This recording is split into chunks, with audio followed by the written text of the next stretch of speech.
નમસ્કાર મિત્રો, અમારા નવા વિડીયોમાં આપ સૌનું હાર્દિક સ્વાગત છે.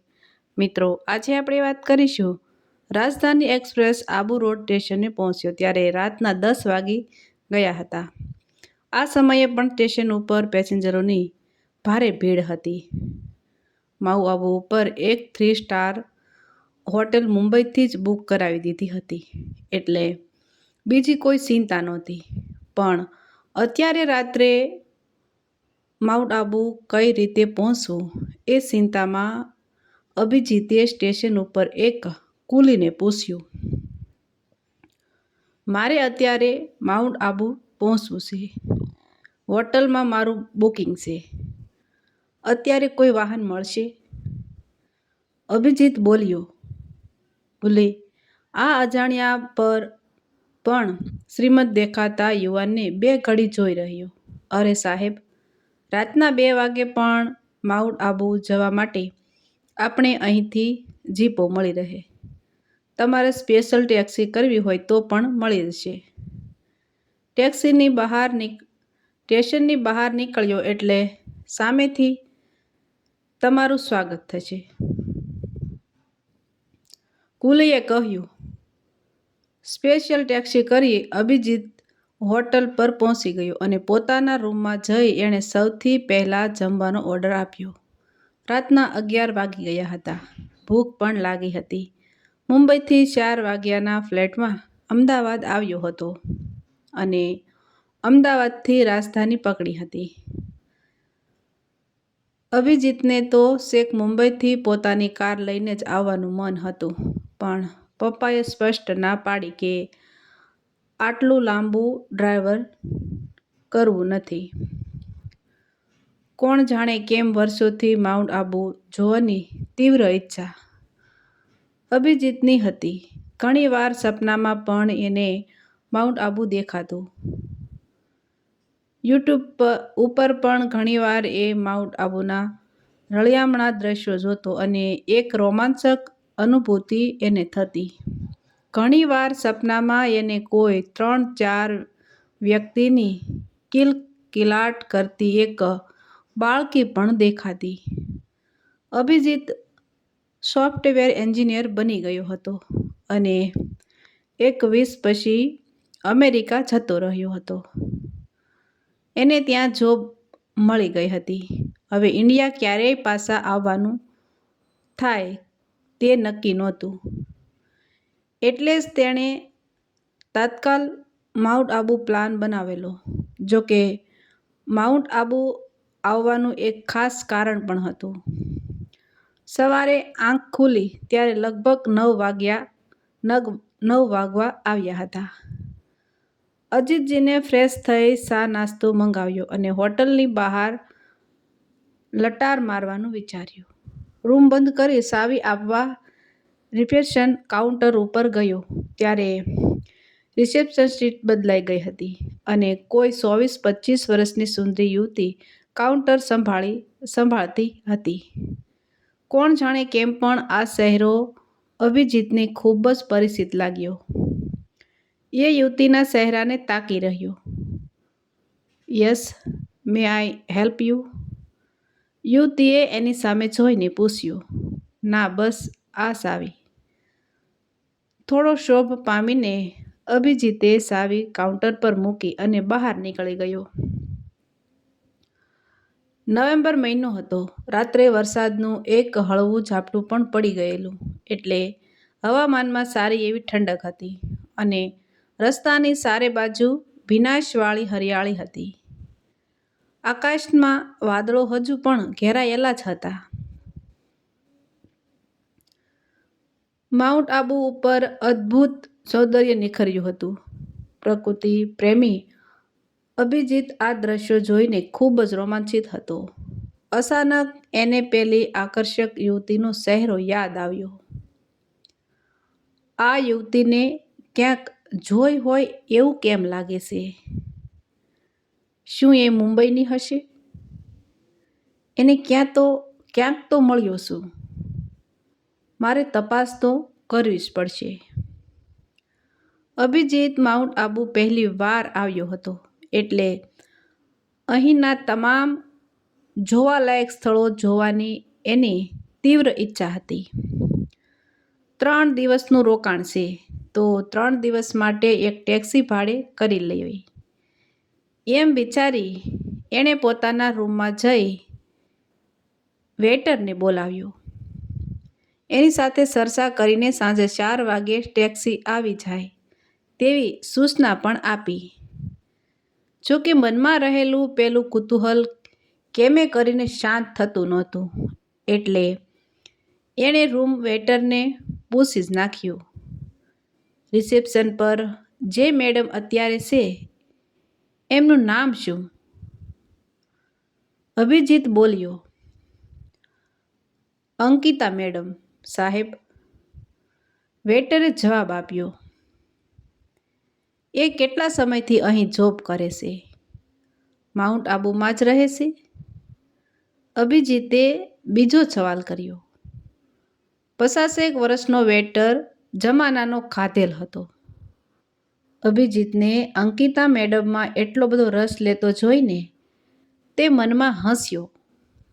સાહેબ, અંકિતા મેડમમાં રસ લેવાનું છોડી દો. એ અહીંના ખાનદાન રાજપૂત કુટુંબની દીકરી છે. એમના પપ્પા પોલીસ ઇન્સ્પેક્ટર હતા અને હમણાં જ રિટાયર્ડ થયા છે.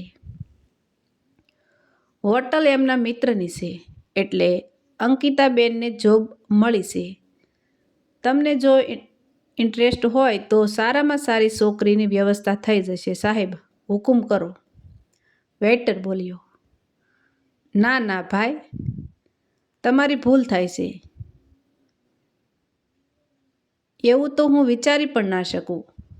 મને એમનો ચહેરો ખૂબ જાણીતો લાગે છે એટલે મેં જસ્ટ પૂછ્યું. અભિજીત બોલ્યો. કંઈ વાંધો નહીં સાહેબ.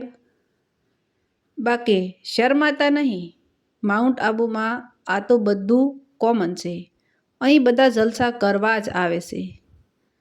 કહીએ રવાના થયો. સાંજે 4 વાગે ટેક્સી હાજર થઈ ગઈ. ડ્રાઈવર લગભગ 65 વર્ષની આસપાસનો હતો. મને 3 દિવસમાં માઉન્ટ આબુના તમામ સ્થળો જોવાની ઈચ્છા છે. હું પહેલી વાર આવું છું એટલે ક્યાંથી શરૂઆત કરવી અને છેલ્લે શું જોવું એ તમે જ નક્કી કરજો. જ્યાં જરૂર પડે ત્યાં થોડો ઇતિહાસ સમજાવજો. ગાડીમાં બેસીને અભિજીતજી સાહેબ અને એણે ટેક્સીને સ્ટાર્ટ કરી. આજે પ્રથમ દિવસે 2 સ્થળો જોયા અને છેલ્લે નખી તળાવ ઉપર ટેક્સી થોભાવી. આપણી પાસે હજુ ઘણો સમય છે સાહેબ, એટલે હવે જેટલો સમય બેસવું હોય એટલો સમય અહીં જ પસાર કરો. પછી આપણે હોટલ ઉપર જઈએ. આ સ્થળ ખૂબ જ રમણીય છે. તળાવમાં બોટિંગ પણ થઈ શકશે. ટેક્સી ડ્રાઈવર બોલ્યો. નખી તળાવ એને ખૂબ જ પરિચિત લાગ્યું. જાણે વર્ષોથી આ તળાવના કિનારે એ ફરવા આવતો હોય એવું લાગ્યું. કંઈક ના સમજાય એવું મનોમંથન ચાલુ થયું.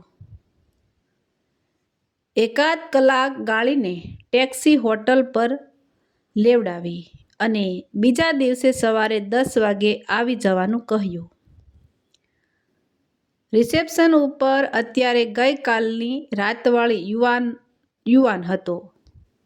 રૂમની ચાવી માંગતા અભિજીતે પૂછી લીધું. મેડમજીની ડ્યુટી પૂરી થઈ ગઈ? હા સર. અંકિતા મેડમ સવારે 8થી સાંજના 4 વાગ્યા સુધી હોય છે. અભિજીત રૂમમાં ગયો અને જમવાનું માંગ્યું. માઉન્ટ આબુ ઘણું બધું ચિરપરિચિત લાગતું હતું. એને સૌથી વિશેષ તો આ અંકિતાનો ચહેરો પણ ખૂબ જ પરિચિત લાગતો હતો. એની શંકા મજબૂત થતી જતી હતી. બીજા દિવસે સવારે અંકિતના સાથે સીધી જ વાત કરવી પડશે. Good morning madam. Abhijit reception counter પાસે જઈને બોલ્યો, very good morning sir. So how was your day? Ankita બોલી, it was very pleasant of course. By the way madam, એક સવાલ પૂછું? અભિજીતે પૂછવાની હિંમત કરી. My pleasure. હું તમારા ઘરે ચા પાણી પીવા માટે આવી શકું? તમારા ફાધર પોલીસ ઇન્સ્પેક્ટર હતા એવું પણ સાંભળ્યું છે, એટલે કેટલાક અંગત કારણોસર એમને મળવાની પણ ઈચ્છા છે. અભિજીત બોલ્યો, સોરી સર. અંકિતાને આ સવાલ ન ગમ્યો. આ યુવાન વધુ પડતો અંગત રસ લેતો હોય તેવું એને લાગ્યું. પપ્પા પોલીસ ઇન્સ્પેક્ટર હતા એ પણ એણે જાણી લીધું. અભિજીત મારું નામ છે. અંકિતા નારાજ થવાની કોઈ જરૂર નથી. બસ મને એમ થયું કે આપણે સાથે બેસીને ચા કોફી પીએ. તમારા ઘરે આવવાનું બહુ મન હતું પણ કંઈ નહીં. ક્યાંક બહાર જઈએ. તમે બીજા કોઈ અર્થમાં ના લેશો. હું તો 2 દિવસ પછી મુંબઈ જતો રહીશ. બસ રિક્વેસ્ટ છે. અભિજીત બોલ્યો, તો આ માણસે મારું નામ પણ જાણી લીધું. સમજાતું નથી એ મારામાં આટલો બધો રસ કેમ લઈ રહ્યો છે. ઠીક છે, સાંજે 4:30 વાગે શાંતિ વિજય ગાર્ડ પાસે આવી જજો. ત્યાં એક રેસ્ટોરન્ટ છે. કંઈક વિચારીને અંકિતા બોલી. માઉન્ટ આબુમાં જોવાના સ્થળો કરતાં પણ અભિજીતને અંકિતાને મળવામાં વધારે રસ હતો. એટલે અભિજીત લગભગ 4:15 વાગે શાંતિ વિજય ગાર્ડન પાસે પહોંચી ગયો. અંકિતા એના સમય પ્રમાણે 4:30 વાગ્યે આવી ગઈ. એણે પોતાની ગાડી સાઈડ પાર્કિંગ કરી અને નીચે ઉતરી. એના ઉપર નજર પડતા જ અભિજીત એની સામે ગયો અને બંને જણા રેસ્ટોરન્ટમાં દાખલ થયા. અભિજીતે અંકિતાને પૂછીને એક ચા અને એક કોફીનો ઓર્ડર આપ્યો. થોડી વાર તો કોઈ કંઈ બોલ્યું નહીં. અભિજીતે નોંધ લીધી કે અંકિતા એની સામે નજર પણ મિલાવતી નહોતી. બોલો, મને કેમ મળવું હતું? હું વધારે રોકાઈશ નહીં. અંકિતા રૂક્ષ સ્વરે બોલી. બસ એમ જ. મારે તમારું કોઈ ખાસ કામ નથી, પણ તમને જોઉં છું ત્યારે જાણે મને લાગે છે કે હું તમને ઓળખું છું. મનમાં થાય છે કે તમને બસ આમ જોયા જ કરું. ક્યારે પણ આપણી વાતો ખૂટે નહીં. લાગણીના પૂર ઉમટી આવે છે. માટે તમારા ભૂતકાળ વિશે જાણવું છે. અંકિતા, જો તમને વાંધો ના હોય તો. અભિજીત હિંમત કરીને બધું બોલી ગયો અને સટાક કરતો એક જોરદાર તમાશો અભિજીતના ગાલ ઉપર પડ્યો. સાલા રાસ્કલ, ગઈકાલનો મારી પાછળ પડ્યો છે. તું સમજે છે શું તારા મનમાં? ફરીવાર જો મારી સામે પણ જોયું છે તો અહીં તારી એવી ધુલાઈ થઈ શકે, જિંદગીભર યાદ કરીશ. આ આખો એરિયો મને ઓળખે છે, કહેતી અંકિતા ઊભી થઈ ગઈ અને ચાલવા લાગી. રેસ્ટોરન્ટમાં બેઠેલા તમામ ટુરિસ્ટો આ દ્રશ્ય જોઈ રહ્યા. બહાર ભાગતી અંકિતાને અભિજીતે મોટેથી બૂમ પાડી. અરે અંગુરી! અભિજીતથી અચાનક બોલાઈ ગયું, પણ ગુસ્સામાં સાંભળ્યું ન સાંભળ્યું કરીને અંકિતા દૂર નીકળી ગઈ. પોતાનું ઘણું અપમાન થયું હતું. હજુ પણ ગાલ સરસરતો હતો. આજ સુધી તેણે ક્યારેય પણ માર ખાધો ન હતો. તેને રડવું આવતું હતું. મમ્મી પપ્પાને એણે લાડથી ઉછેર્યો હતો. બસ હવે બહુ થયું. આટલું અપમાન થયા પછી આ હોટલમાં ના રહેવાય. અરે, માઉન્ટ આબુમાં પણ ના રહેવાય. અભિજીતે ટેક્સી હોટલ ઉપર લેવડાવી.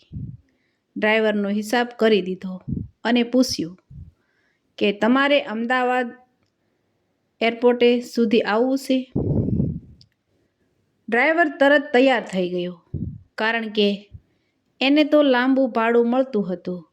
એને અડધો કલાક રોકાવાનું કહી એ હોટલમાં ગયો. સામાન પેક કર્યો.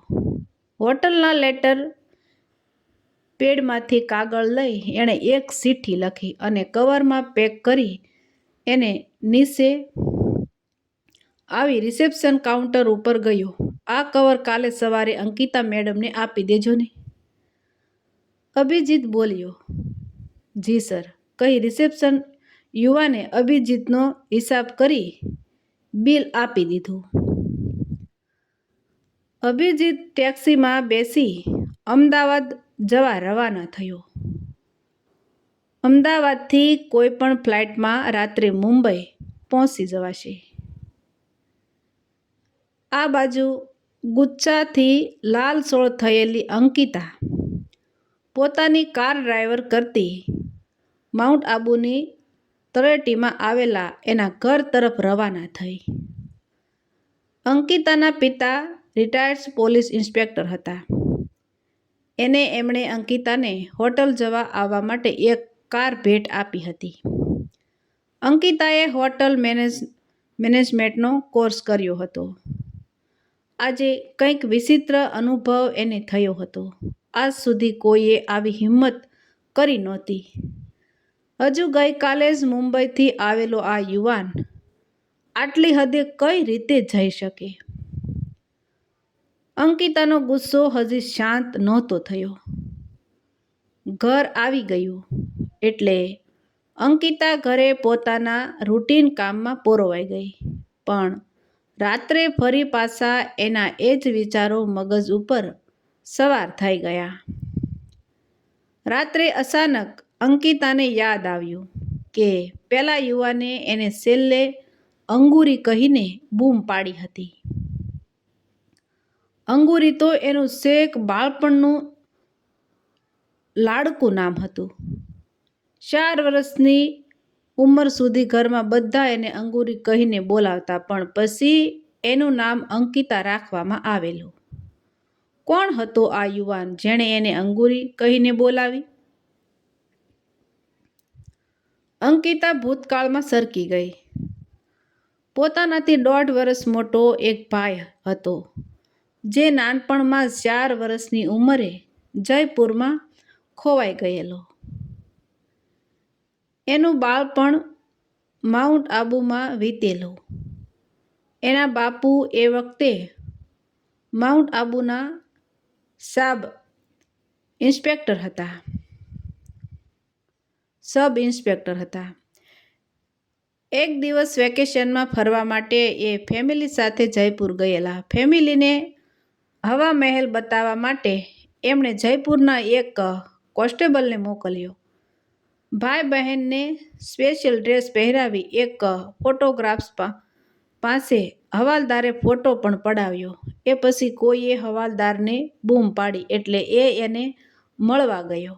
2 મિનિટમાં તૈયાર થયેલો એ ફોટો લઈને ભાઈ ટુરિસ્ટોની ભીડમાં બહેન સાથે સંતાકૂકડી રમવા લાગ્યો. 2-3 ચક્કર ભીડમાં માર્યા પછી નાનકડી બેન ભાઈને શોધી ન શકી અને રડતી રડતી એની માં જયા બેઠી હતી ત્યાં આવી. માં તો હાફળી ફાફળી થઈ ગઈ અને ઘણી બૂમાબૂમ થઈ, પણ નાનો ભાઈ ના જ મળ્યો. હવાલદારને સસ્પેન્ડ કરવામાં આવ્યો.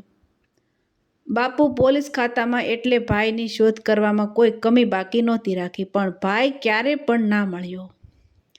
આટલા વર્ષો પછી મુંબઈથી આવેલા આ યુવાનને એને અંગુરી કહી એટલું જ નહીં, ઘરે આવીને બાપુને મળવાની પણ વાત કરી. નક્કી એ મારો ખોવાયેલો ભાઈ જ હોવો જોઈએ. અંકિતા પથારીમાંથી ઊભી થઈ ગઈ અને તરત જ હોટલ ઉપર ફોન જોડ્યો. અભિજીતના રૂમમાં કોલ જોડવાની ઓપરેટરને વાત કરી. મેડમ, અભિજીત સર તો આજે સાંજે 5:30 વાગ્યે ચેક આઉટ ફરી ગયા. ઓપરેટર બોલ્યો. ઓહ નો. અંકિતા બેડ પર ફસડાઈ પડી. મારાથી આ શું થઈ ગયું? એણે મારી સાથે એવી તો કોઈ ગંદી વાત નહોતી કરી. કેટલા વિવેકથી એ વાત કરતો હતો. મેં એના ઉપર ઉશ્કેરાઈને સણસણતો તમાશો મારી દીધો. નક્કી એ કોઈ બીજી હોટલમાં જતો રહ્યો હશે. હવે સવારે એને શોધવો જ પડશે. શું મેં મારા સગા ભાઈને આટલા જોરથી તમાશો માર્યો? અને અંકિતા ધ્રુસકે રડી પડી.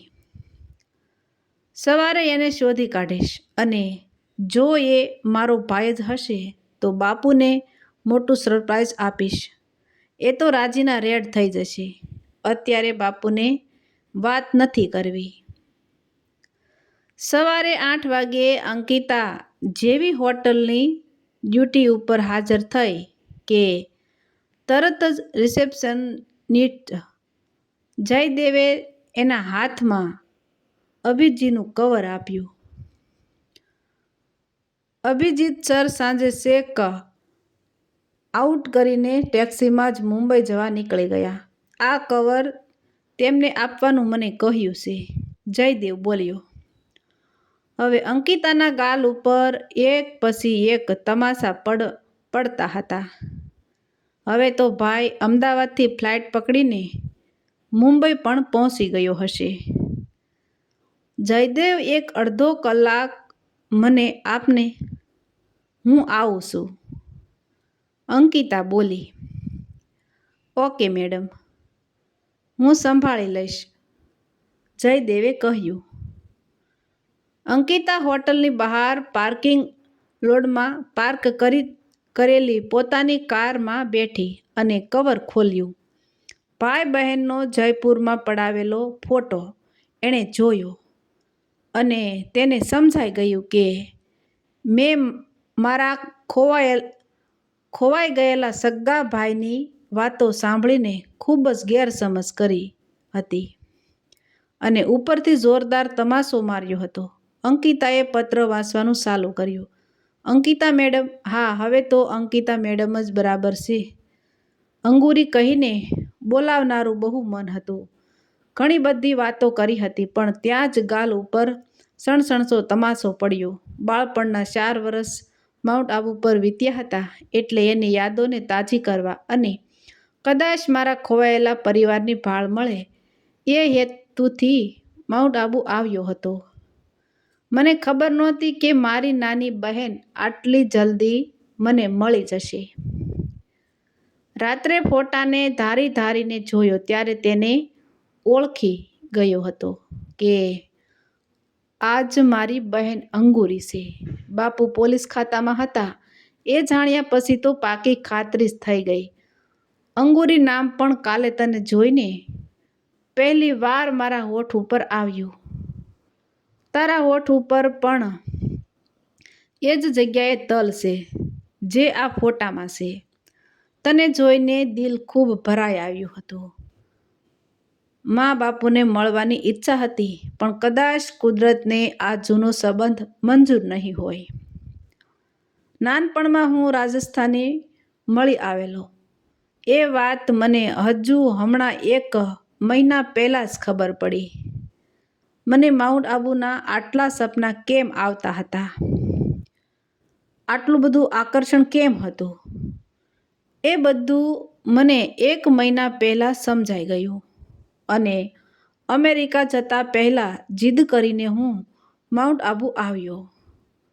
મારો અને તારો નાનપણનો જયપુરનો ફોટો વર્ષોથી હું જોતો આવ્યો છું પણ મમ્મી પપ્પાએ કહેલું કે મારી એ બહેન નાનપણમાં જ ગુજરી ગઈ છે.